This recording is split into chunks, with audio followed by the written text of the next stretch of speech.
ప్రియులైన పరిశుద్ధ దేవుని సంగమా సహవాసమా, దేవుని మహా ఉచితమైన కృపను బట్టి ఎపిఫానియా తర్వాతి 5వ ఆరాధనలో మనందరము కూడా దేవుని మందిరావరణంలో చేరొచ్చిన దాన్ని బట్టి కూడి వచ్చిన మీ అందరి పక్షంగా దేవాది దేవుని ఘనమైన నామానికి కృతజ్ఞతాస్తుతులు చెల్లించుకుంటూ మీ అందరికీ వందనాలండి. అందరికీ వందనాలు. సమయాన దేవుడు ఎంతవరకు మనందరికి కావాల్సిన ఆరోగ్యము, ఆయుష్కాలము, పోషణ, మన చుట్టూ సమాధానం అనుగ్రహించి నడిపిస్తున్నందుకు దేవునికి మొదటగా కృతజ్ఞతాస్తుతులు చెల్లింపబద్దులమై ఉన్నాం. నేటి ధ్యానంలోకి వెళదాం. మత్తయి సువార్త 5వ అధ్యాయము 13వ వచనం చదువుదాం. మత్తయి సువార్త 5వ అధ్యాయం. మీరు లోకమునకు ఉప్పై ఉన్నారు. ఉప్పు నిస్సారమైతే అది దేని వలన సారము పొందును? అది బయట పారవేయబడి మనుషుల చేత త్రొక్కబడుటకే గాని మరి దేనికి పనికిరాదు. క్రీస్తునందు ప్రియ దేవుని బిడ్డ, ఉప్పు సారము కలిగిన క్రైస్తవ్యం ఈరోజు మన అంశం. ఉప్పు సారము కలిగిన క్రైస్తవ్యం. ఒకసారి అదో చెప్పండి. ఉప్పు సారము కలిగిన క్రైస్తవ్యం. మీరు లోకమునకు ఉప్పై ఉన్నారు. యేసయ్య చెప్పిన మాట. ఒక అడవిలో ఒక ముసలిదైపోయిన సింహం ఉందంట. ఒక అడవిలో ఒక ముసలిదైపోయిన సింహం. ముసలిదైపోయింది కాబట్టి అది వేటాడలేకపోతుంది. అయినప్పటికీ అది అడవికి రాజు సింహం అంటే. అయితే ఒక రోజు ఆకలిగా ఉంది, వేటాడటానికి బద్ధకంగా ఉంది. నక్కను పిలిచి ఏదైనా జంతువుని తీసుకురా ఆహారంగా తినడానికి, నువ్వు ఎలా తీసుకొస్తావో అని నక్కకి దాని ఆకలి కోసం పురమాయించిందంట. నక్క ఒక గాడి దగ్గరికి వెళ్ళి ఆ గాడితోటి మాయమాటలు చెప్పడం నక్కకి అలవాటు. జిత్తులు మారి నక్క కాబట్టి, ఇదిగో ఈ అడవికి మన రాజు ముసలోడైపోయాడు సింహము, కొత్త రాజుని నిన్నే చేయాలనుకుంటున్నాడు, ఈ అడవికి నిన్ను తీసుకురమ్మన్నాడని గాడి దగ్గరికి వెళ్ళి గాడికి ఈ మాటలు చెప్పి తీసుకునేటప్పటికి గాడిద ఎంతో సంతోషపడిపోయిందంట. ఇప్పుడు దాకా విలువలేని గాడిదను, ఇప్పుడు దాకా నన్ను ఎవరు పట్టించుకోవట్లేదు, రేపు నుంచి అందరూ నాకు నమస్కారం పెడతారు, నా మాట అంటే భయపడతారు, నేనే ఇంకా అడవికి రాజు, నాదే రాజ్యం అనుకుని సంతోషంతో అడుగుతూ గంతులు వేసుకుంటూ వెళ్ళింది. కానీ సింహం పిలిచింది ఎందుకంటే అది తినడానికి.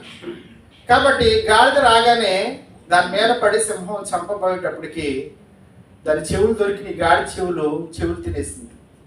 గాడిద ఎలాగో ఈలోగా తప్పించుకుని పారిపోయింది. అడవులోకి మళ్ళీ తప్పించుకుని పారిపోయింది. మళ్ళా 2 రోజులు పోయిన తర్వాత మళ్ళీ నక్కెళ్ళి గాడి దగ్గరికి వెళ్ళి, లేదురా, నువ్వు నిన్నే రాజుగా చేయాలని ఫిక్స్ అయిపోయాడు సింహము, ఇంకెవరో దానికి కళ్ళకి ఆనట్లేదంట. అంటప్పటికి ఎలవయ్యా చెప్పావు కానీ నన్ను రాజుని చేసేది అయితే నా చెవులు ఎందుకు, అది తింటుంది, నా మీద పడి దాడి ఎందుకు చేస్తుంది అని గాడిద చెప్పిందంట. గాడి చెప్పేటప్పటికి, తింగరోళ్ళ ఉన్న నువ్వు సింహాసనం మీద కూర్చోవడం అంటే, నువ్వు రాజు అంటే కిరీటం పెట్టుకోవాలి కదా, నువ్వు కిరీటం పెట్టుకోవడానికి నీ చెవులు అడ్డొస్తాయి కాబట్టి అడ్డు లేకుండా చెవులు తీసేసింది అంతే తప్ప నీ మీద ప్రేమలాగా కాదని చెప్పిందంట.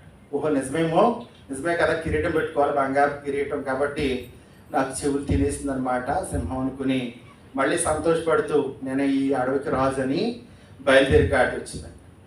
గాడిద వచ్చేటప్పటికి మళ్ళీ రెండోసారి కూడా సింహం గాడిద మీద పడి చంపబోయింది. అది ఆకలి తీర్చుకోవడానికి దాని ప్రయత్నం చేస్తుంది.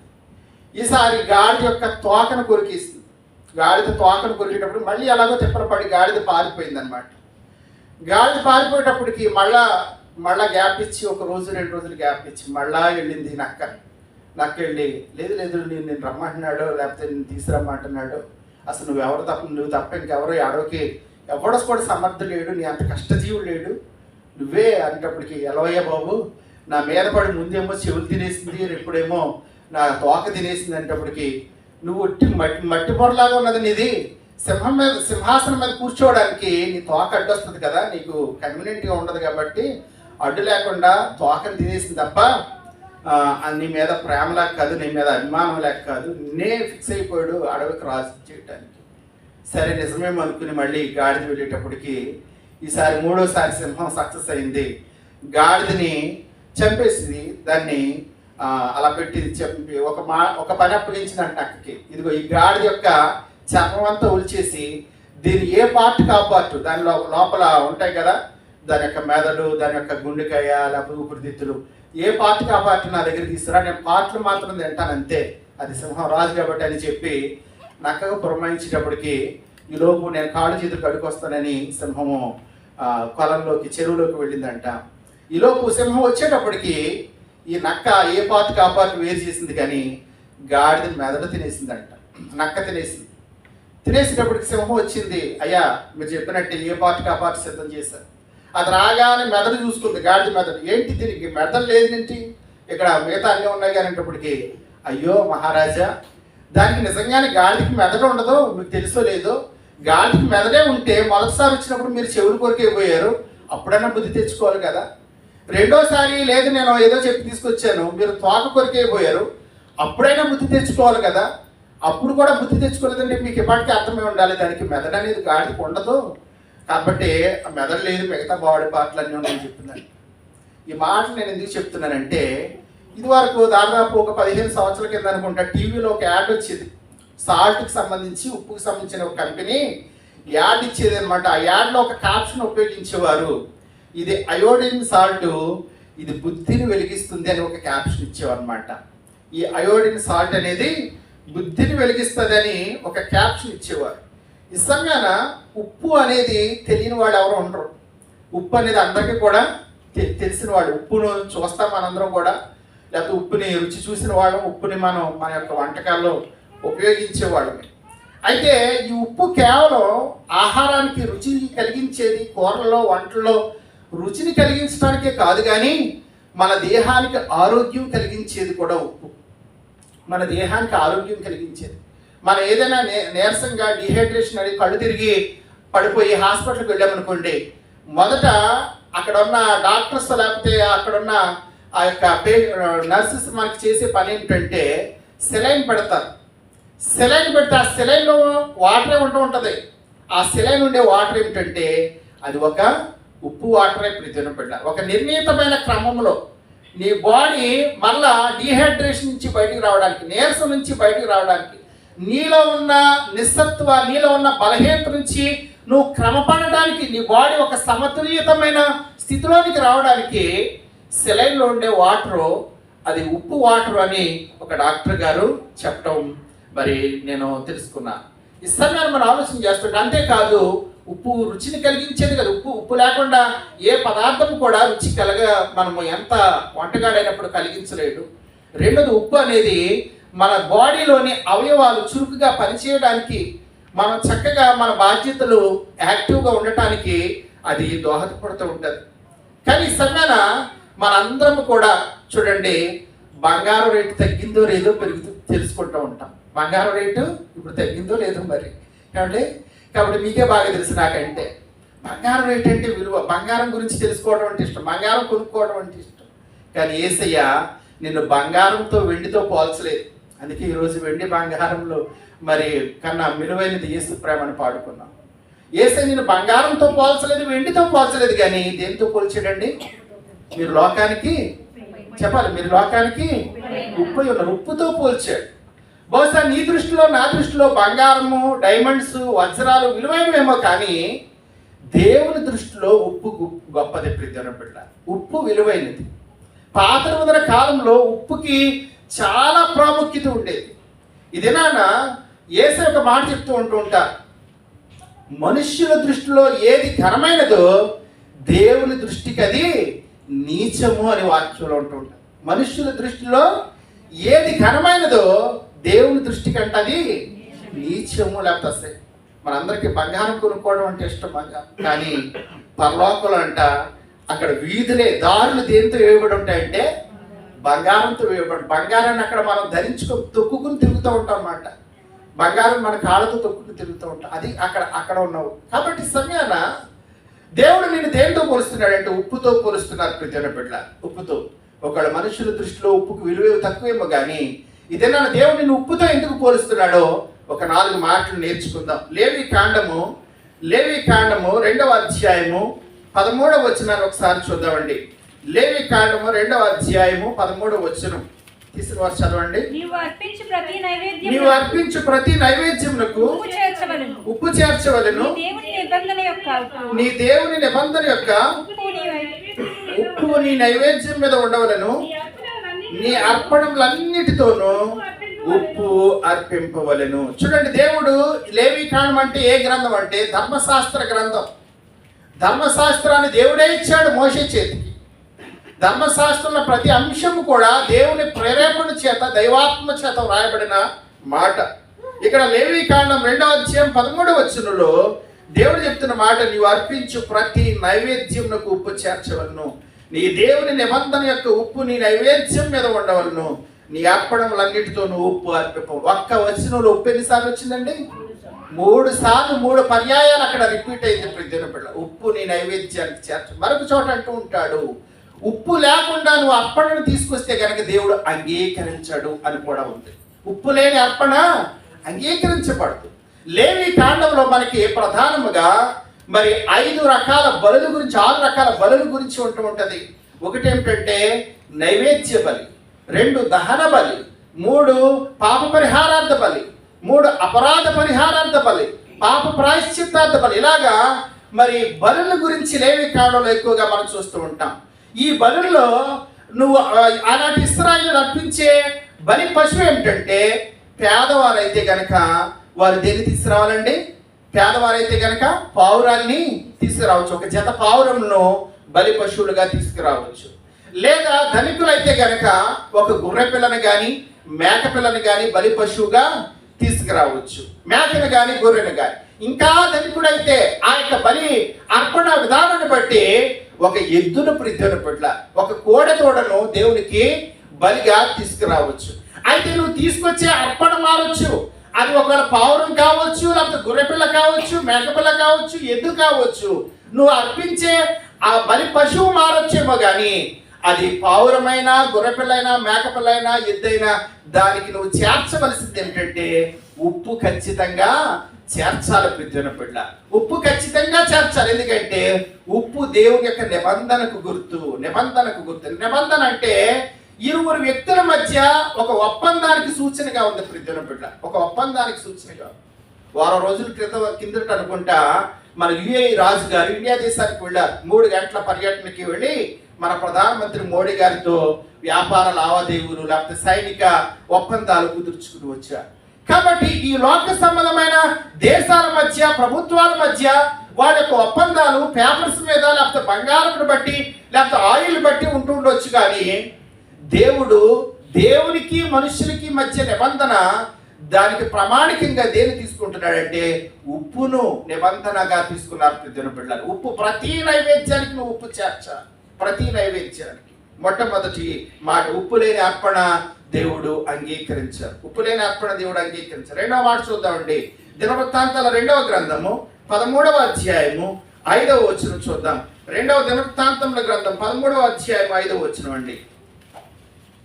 చూడండి, అక్కడ ఇశ్రాయేలు రాజ్యము ఎల్లప్పుడూ ఏలినట్లుగా ఇశ్రాయేలు దేవుడైన యెహోవా దావీదుతోను అతని సంతతి వారితోను భంగము కాజాలని నిబంధన చేసి దానిని వారికిచ్చానని మీరు తెలుసుకుందరు కదా అని అక్కడ మనం చదువుతున్నాం.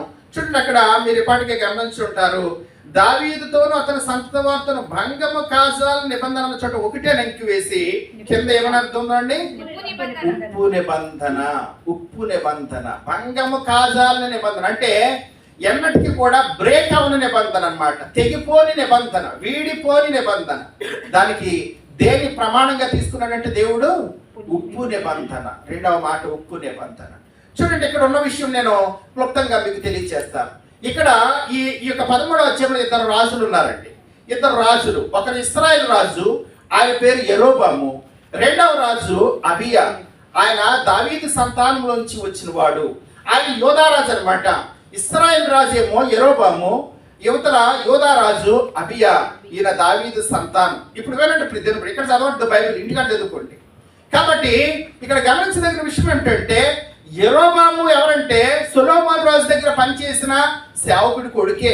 కానీ తర్వాత కాలంలో ఏదో తెన్నింటికే వాసాలు ఎక్కెట్టినట్లుగా ఈ రాజ్యంలోని కొంత వ్యతిరేకతను కూడగట్టుకుని ఆయన ప్రత్యేకమైన రాజ్యముగా తయారు చేసుకున్నాడు. అది ఇశ్రాయేలు రాజ్యం.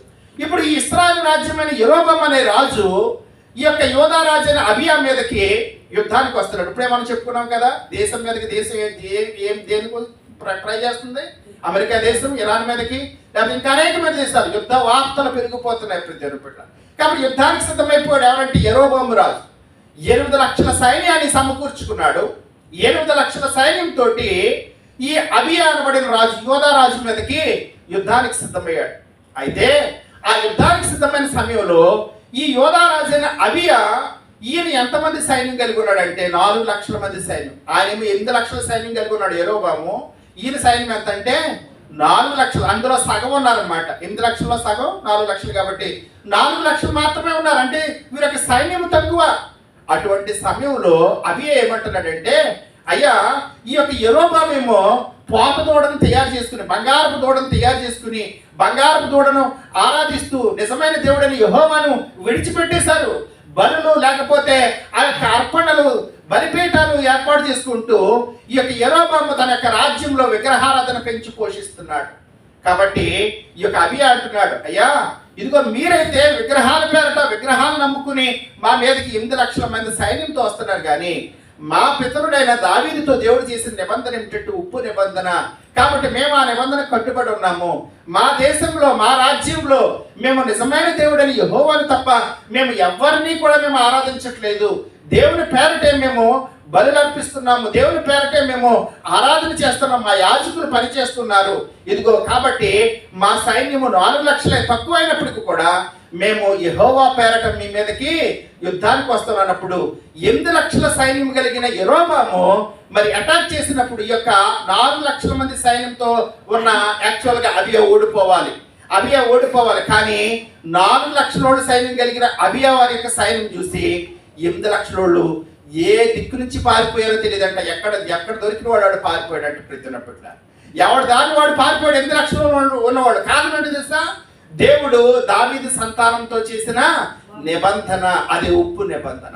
ఉప్పు నిబంధన అంటే ఉప్పు దేనికి గుర్తంటే, ఉప్పు నిబంధనకి శాశ్వతమైన నిబంధన, స్థిరమైన నిబంధన, స్వచ్ఛమైన నిబంధన అని అర్థాలు కనబడుతున్నాయి. ఈ సమయాన్ని చూడండి, 4 లక్షల భయపడాలి, కానీ 4 లక్షల ఎదురు తిరిగితే ఆ సైన్యంతో 8 లక్షల కనబడకుండా పారిపోయారు. ఈ దినాన్ని కూడా ప్రతిదిన పెట్టారా, యెహోవా దేవుని నమ్ముకున్న నీవు, యెహోవాను ఆరాధిస్తున్న నీవు, ఆయన్నే పూజిస్తున్న నీవు, ఆయనే ప్రార్థిస్తున్న నీవు, ఆయన విశ్వాసం కలిగి ఉన్న నీవు, ఈ లోకంలో అనేక మంది శత్రువులు, అనేక మంది విరోధులు, అనేక మంది దుష్టులు నీ మీదకి, లేకపోతే నిన్ను హాని చేయాలని, నీ కుటుంబం మీద టార్గెట్ చేయాలని ఒకవేళ విషపు పన్నాగాలు పన్నుతున్నారేమో, నువ్వు దేవుని కొరకు నిలబడితే కనుక వాక్యంలో ఒక మాట ఉంటుంది ప్రతిదిన బిడ్డలారా, ఇదిగో ఒకవేళ నువ్వు యెహోవా భయభక్తులు కలిగి ఉంటే కనుక వాడు ఒక్క దారి నుంచి వచ్చంట ఎన్ని దారిని పారిపోతాడట? 7 దారున పారిపోతాడు. 7 దారులు అంటే ఎటు పారిపోవాలో తెలియనంతగా పారిపోతాడు ప్రతిదిన బిడ్డ. కారణం ఏంటి తెలుసా? నువ్వు ఎవరి యందు భయభక్తులు కలిగి ఉన్నంటే యెహోవా దేవుని యందు భయభక్తులు కలిగి. అబియా అంటున్నాడు, మేము దావీదు సంతతితో దేవుడు చేసిన నిబంధనకు కట్టుబడి ఉన్నాము. క్రీస్తునందు ప్రియమైన బిడ్డలారా, ఇది అలాంటి ఉప్పు నిబంధన, ఉప్పుతో దేవుడు నిన్ను పోలుస్తున్నాడు. అలాంటి ఒక శాశ్వతమైన నిబంధన. యేసే అంటున్నారు, ఇదిగో నా ప్రజలతో నేను క్రొత్త నిబంధన చేయుచున్నానని. ఈరోజు క్రొత్త నిబంధన విశ్వాసులుగా, ఈ కొత్త నిబంధన ఇశ్రాయేలుగా ఉన్న నీతో నాతో ఒక నిబంధన చేశాడు ప్రతిదిన బిడ్డారా. ఈ నిబంధన శాశ్వతమైన నిబంధన, ఇది స్థిరమైన నిబంధన, ఇది ఎప్పటికీ కూడా వీడిపోని నిబంధన. 2వ మాటను మీకు తెలియజేస్తున్నా. మళ్ళీ ఒకసారి మత్తయి సువార్త 5:13 చదవండి. మరొకరు మత్తయి సువార్త 5:13 లోపు 2వ రాజుల గ్రంథం 2వ అధ్యాయము తెరిచి పట్టుకోనండి. మత్తయి 5:13 మరొకసారి చదవండి. మీరు లోకమునకు ఉప్పై ఉన్నారు. ఉప్పు నిస్సారమైతే అది దేని వలన సారము పొందును. ఉప్పు నిస్సారమైతే కనుక దేని వల్ల సారం పొందును. మరొక మాట చూడండి, రాజుల 2వ గ్రంథము 2వ అధ్యాయము 19 నుంచి 22 వచనాలు చూడండి. రాజుల 2వ గ్రంథము 2వ అధ్యాయము 19 నుండి 22 వచనాలు. అంతటా పట్టణపు వారు ఈ పట్టణమున చోటు రమ్యమైనదని మా ఏలినవాడవైన నీకు కనబడుచున్నది గాని నీళ్లు మంచివి కావు.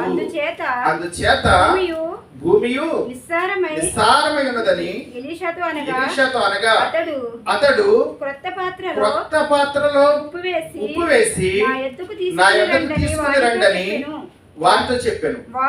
వారు దాన్ని తీసుకుని రాగా అతడు ఆ నీటి ఊట యొద్దకు పోయి అందులో ఉప్పు వేసి యెహోవా సెలవిచ్చినదేమనగా ఈ నీటిని నేను బాగు చేస్తున్నాను కనుక ఇక దీని వలన మరణము కలగకపోవును, భూమి కూడా నిస్సారముగా ఉండదా నేను.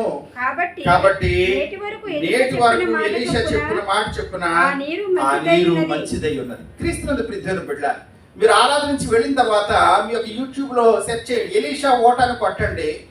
ఆనాడు బహుశా దాదాపు 4000 సంవత్సరాల క్రితమేమో కాలాన్ని ఒకవేళ మనం ఊహిస్తే కనుక 4000 సంవత్సరాల క్రితము ఈ యొక్క ఎరుకో ప్రాంతాన్ని, ఎరుకో పట్టణాన్ని చూసినప్పుడు అంటే ఈ పట్టణం రమ్యమైనదిగా ఉంది కానీ నీళ్లు మంచివి కావన్నారు కదా.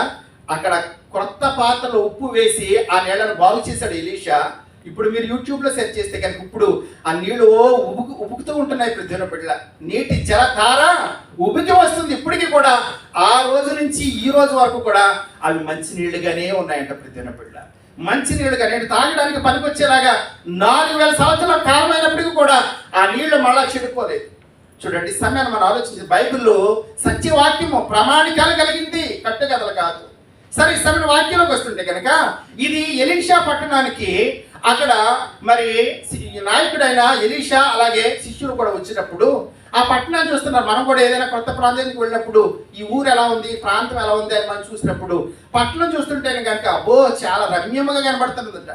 మేడలు, మిద్దెలు, ధనధాన్యాలు అన్ని బాగానే ఉన్నాయి, చూడడానికి చాలా బాగుంది. అబ్బో ఈ పట్టణం చాలా గొప్ప పట్టణం అనమాట, ధనికమైన పట్టణం అనమాట అన్నట్టుగా కనబడుతుంది. అయితేనంట శిష్యులు ఏమంటున్నారంటే, బాబు ఈ పట్టణం చూడడానికి బాగుంది కానీ నీళ్లు మంచివి కాదు. ఈ లోకంలో ప్రజలు బిడ్డ ఒకవేళ మన ఆహారం లేకుండా ఒక వారం రోజులు 10 రోజులు ఈ రోజుని బట్టి బతకవచ్చేమో. ఆహారం లేకపోతే వారం రోజులు 10 రోజులు అట్లీస్ట్ బతకవచ్చు ప్రజలు బిడ్డ. కానీ నీళ్లు లేకపోతే 2-3 రోజులకు మించి బ్రతకలేదు. ఇక్కడ నీళ్లు మంచివి కావు, నీళ్లు పాడైపోయినాయి. ఈ సమయాన నీళ్లు పాడైపోయినాయి. ఎలీషా అంటున్నాడు, పాడైపోయిన నీళ్లు, పాడైపోయిన భూమిని బాగు చేయడానికి ఏదో పెద్ద గొప్ప అద్భుతం చేయలేదు కానీ ఎలీషా, మీరు క్రొత్త పాత్రలో ఉప్పు వేసి తీసుకురండి.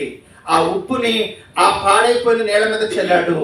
నేటి వరకు కూడా నీళ్లు మంచిగా మధురముగా ఉన్నాయి, ఉపయోగించుకోవడానికి ఉపయోగకరంగా ఉన్నట్టు ప్రియమైన బిడ్డలారా. ఈ సమయాన్ని మనం ఆలోచన చేస్తుంటే గత వారం రోజుల్లో మన సంఘంలో కొంతమంది కుటుంబాలు తమ యొక్క కుటుంబస్తులను కోల్పోయారు, తమ ఆత్మీయులు కోల్పోయారు.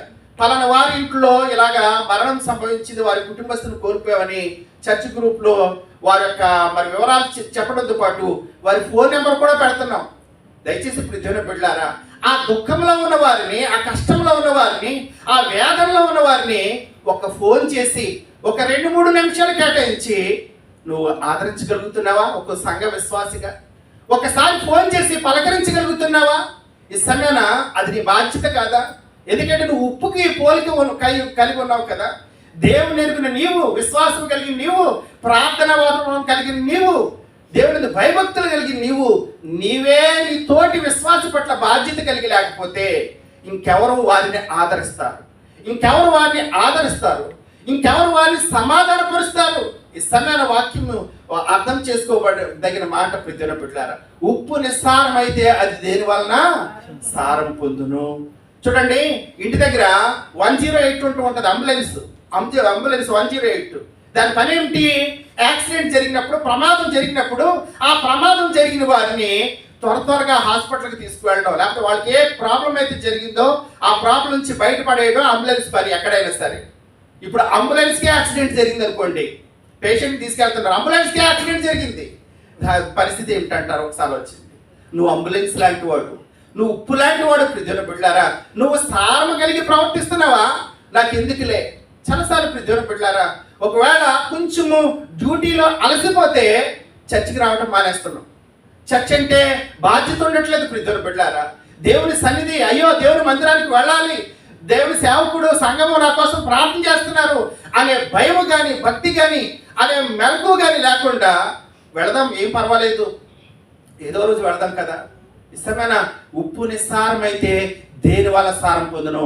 అది బయట పారవేయబడి కాళ్ళ చేత త్రొక్కబడుటకే కదా. ఇష్టమైన ప్రజలను పెట్టారా, దేవుడు నేను బయట పారేసి ఉప్పుగా ఉంచాలనుకోవట్లేదు, నీరు గారిపోయిన ఉప్పుగా ఉంచాలనుకోవట్లేదు, ఉపయోగకరమైన ఉప్పుగా ఉంచాలనుకుంటున్నాడు. ప్రజలను పెట్ట ఉపయోగకరమైన ఉప్పుగా ఉంచాలనుకుంటున్నాడు. మూడో మాట, ఉప్పు బాగు చేస్తుంది. ప్రజలను పెట్టారు, ఉప్పు బాగు చేస్తుంది. ఇక నాలుగో మాట, ఉప్పు చవకగా దొరుకుతుంది. ఉప్పు చవకగా దొరుకుతుంది. మీరు మీ పిల్లల్ని పిలిచేటప్పుడు, వాళ్ళు ముద్దు చేసేటప్పుడు ఏమంటూ ఉంటారు? బంగారు కొండ, ముద్దుల కొండ, వెండి కొండ అని పిలుస్తారు. ఎవరైనా ఉప్పు కొండ అని పిలుస్తారండి? ఉప్పు కొండ అని ఎవరైనా పిలుస్తారా? పిలిచినా కానీ తింగరోడు అన్నట్టు చూస్తారు అనమాట. ఉప్పు కొండ అని ఎవరు? ఎందుకంటే ఉప్పు విలువలేండి. 10 రూపాయలు పెడితే కేజీ ఉప్పు వస్తుందేమో, 10 రూపాయలు పెడితే కేజీ సాల్ట్ ప్యాకెట్ వస్తుంది. కాబట్టి ఉప్పు విలువలేదు. కానీ యేసే నేను ఉప్పుతో పోల్చుతున్నాడు. యేసే నేను ఉప్పుతో పోల్చుతున్నాడు. ఎందుకు తెలుసా? బంగారం లేని ఇల్లు ఉంటుందేమో ఎక్కడో చోట, బంగారం లేని ఇల్లు ఉండొచ్చు, పేదవాడు బంగారం కొనుక్కోలేడు.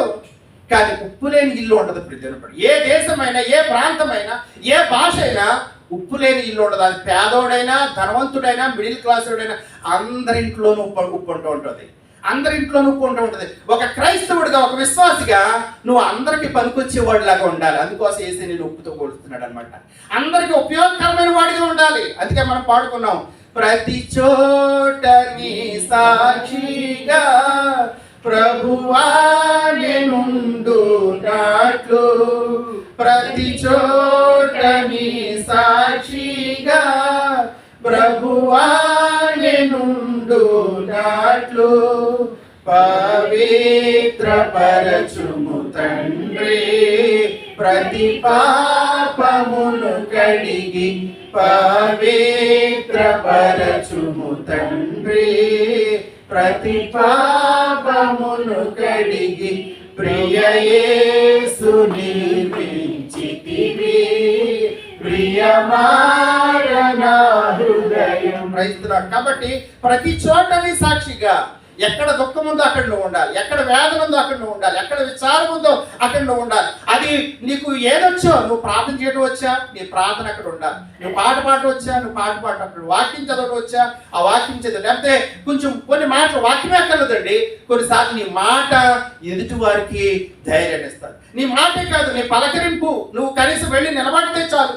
హాస్పిటల్లో ఉన్న వాళ్ళు ఎందుకు మనం పరామర్శిస్తాం? మనం ఏదో గొప్పవాళ్ళు, దైవాస సంభూతులు అని కాదు.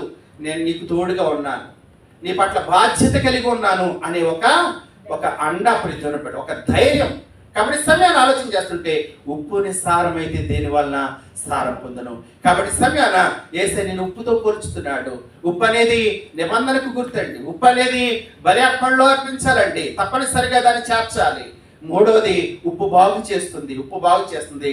ఉప్పు అన్ని ఇంటిలోనూ ఉంటుంది, అన్ని స్థలాల్లోనూ ఉంటుంది. ఈ భారతదేశానికి గాంధీ మహాత్ముడు ఉప్పు సత్యాగ్రహం ద్వారా స్వాతంత్రం తీసుకొచ్చాడు. ఉప్పు సత్యాగ్రహం ప్రధానమైన అంశం అదే స్వాతంత్ర ఘట్టంలో. కాబట్టి సమయాన ఉప్పును విలువ లేని దానిగా చూడకు, నిన్ను ఉప్పుతో దేవుడు పోలుస్తున్నాడు. నీ విలువ, నీ సారం నువ్వు కాపాడుకు, నీ బాధ్యత నువ్వు సంఘం పట్ల దేవుని కొరకు నమ్మకంగా చేయడానికి పరిశుద్ధాత్మ దేవుడు మనందరికీ సహాయం చేసి నడిపించును గాక. ఆమేన్. సమస్త జ్ఞానం నుంచి దేవుని సమాధానము యేసుక్రీస్తును మీ హృదయముకు తలంపులకు కావడి నడిపించును గాక. దేవా నాయ